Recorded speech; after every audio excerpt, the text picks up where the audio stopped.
Help me reach 1,000 subscribers. If you enjoy this, drop a like and share your thoughts in the comments. I read every single one. Thank you. My name is Lena Carter, and I wish I could say this story made me proud. It doesn't. It's the kind of memory that lingers in the back of your mind like a bruise, tender, dark, and impossible to ignore once you touch it. For a long time, I tried to convince myself it wasn't that bad. I whispered to myself, everyone jokes, everyone flirts, everyone gets carried away sometimes. But not everyone destroys their marriage at an office party. My husband, Aaron, is the quiet type, reliable, thoughtful, the kind of man who remembers exactly how you take your coffee, even on mornings you can barely remember your own name. That night, he came with me simply because I asked. Crowded rooms and clinking glasses made him uneasy, but he showed up anyway. I love that about him, his willingness to be there for me, even when it wasn't his scene. Lately, though, his calmness irritated me. I wanted something sharper, something more thrilling, something that made my heart race instead of quietly rest. That's when Caleb entered the picture. Charismatic, self-assured, infuriatingly attractive. My coworker with a way of speaking that made every sentence feel like a secret. The kind of man who made you forget about consequences. The party was loud, lights too bright, drinks too strong. I wore a dress I bought just because I knew Caleb liked it. And of course he noticed. "You look amazing tonight, Lena," he murmured near my ear, and the room seemed to tilt just slightly. I told myself it was harmless, just playful flirting. No one was getting hurt. Then I glimpsed Aaron a few feet away, hands in his pockets, a gentle smile on his face, proud to see me shine in a room full of strangers. And still I didn't stop. Caleb made another teasing comment about carrying the whole department on my back. I laughed too loudly, brushing my hand against his arm as if it were completely natural. I didn't even glance back to see if Aaron had heard. If I had, maybe I would have stopped. Maybe. But I didn't. Later, when Caleb teased me about being too sophisticated for our small-town loyalty, I quipped back, "Well, someone has to keep my husband interesting." Laughter rippled through the room. I laughed, too. It was cruel, and Aaron heard every word. The air shifted subtly, like the temperature dropped a few degrees. My laughter died in my throat when I realized the silence behind me wasn't silence at all. It was him, Aaron, standing there with an expression I had never seen. Not anger, not heartbreak, something sharper, colder. He walked toward me deliberately, each step slowing time. For a moment, the entire room disappeared. Even Caleb took a step back. Aaron's gaze was fixed on mine, and my stomach sank as if the floor had been ripped away. "Interesting," he said, quietly, almost too quietly. "Is that what I am to you now?" My mouth went dry. I tried to smile, to pass it off as a joke, but his eyes shattered the words before they could form. Conversations paused. Glasses hovered midair. Every inch of the room leaned toward us without moving. "You mock me to impress a man who wouldn't even hold your hair back if you were sick," he finished for me. Not a smile in sight. I reached for his arm, but he pulled away. It felt like a punch to the chest. Then something inside him hardened, like a door slamming shut. When he spoke again, his voice was no longer gentle. Controlled. Cold. Almost dangerous. "Fine," he said. "If you want to see interesting." He leaned close, so close I felt the heat of his breath on my ear. "I can show you interesting." When he stepped back, the room held its breath. And then he did something that changed everything. Aaron, the quiet, harmless man everyone thought they knew, transformed into someone unrecognizable. Someone terrifying. Someone who froze the room in absolute shock. He didn't shout. He didn't break anything. He didn't storm out like a wounded husband demanding apologies. That would have been easier to understand, easier to repair. Instead, he smiled. Not his usual soft, patient smile. This one was sharp.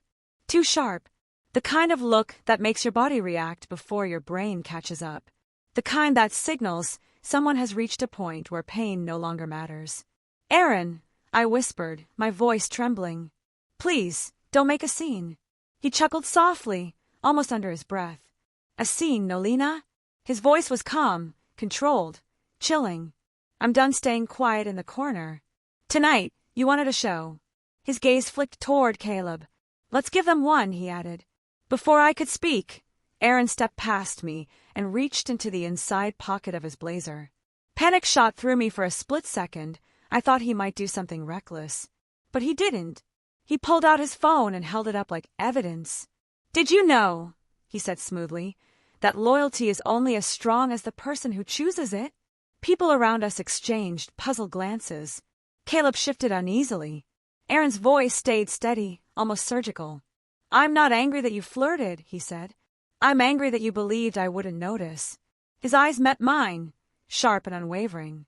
Heat flooded my face, shame burning across my skin like wildfire. I felt completely exposed, stripped bare. Every ounce of confidence I'd carried earlier evaporated. "Aaron, can we please talk somewhere else?" I pleaded. He ignored me. Instead, he raised his voice, just enough for the room to catch every word. Not a yell, just sharp and precise, cutting through the chatter. "Let me tell you something about my wife," he began. "She likes attention, the kind that makes her feel desired, special. But she forgets that the men giving her that attention aren't the ones who stay when life gets hard." Caleb stiffened, as if trying to shrink into the floor. "Aaron, stop," I whispered, swallowing hard. But he wasn't finished. "While she's busy impressing someone who will vanish the moment something shinier appears, she forgets that I've been carrying both of us for years. Quietly, patiently, because I believed she was worth it." My eyes stung. His words cut deeper than humiliation ever could. "And tonight," he added, fixing his gaze on me, "I realize she doesn't want a husband. She wants an audience." A soft gasp floated through the room. My throat tightened. "Aaron, that's not fair," I murmured. "No," he interrupted. "What isn't fair is pretending to love someone you no longer respect." My chest constricted. Every pair of eyes was on me. Judging, pitying, shocked, but none of it hurt as much as knowing he meant every word. "What do you want?" I whispered. Aaron slowly slipped his wedding ring from his finger, holding it delicately between thumb and forefinger. He studied it like it was fragile, already broken. Then he set it on the table with a soft tap that sounded louder than any scream. "Clarity," he said. "For both of us." The room froze.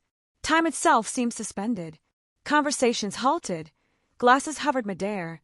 No one dared to blink. Caleb raised his hand slightly. "Look, man, I think." Aaron turned on him so swiftly that Caleb froze mid-sentence. "You think I'm doing this because of you," he said quietly. "Don't flatter yourself. You were just the spark. The fire was already burning." Caleb recoiled as if struck. Then Aaron's gaze returned to me, cold and unrelenting. "I'm done begging for scraps of affection from someone who throws it around like confetti for men she barely knows," he said. "You want excitement, Lena? Then go chase it. I won't stop you anymore." My legs went weak. "You're leaving me." I thought. "No," he said calmly. "I'm letting you leave the version of me you created. Because that man deserved better." Tears slid down my cheeks, and I covered my mouth with my hand. Aaron stepped back, his expression unreadable. "Good night, Lena," he said and walked away. Not fast, not dramatic, just gone. The silence he left behind was deafening. People slowly returned to their conversations, pretending not to stare, pretending the air wasn't thick with tension. Caleb took a cautious step toward me, but I recoiled. And for the first time that night, I understood something terrifying. I hadn't just humiliated my husband. I had awakened a version of him I never imagined existed. And in doing so, I might have destroyed the only person who had ever truly loved me. The party went on. But my world had already fallen apart.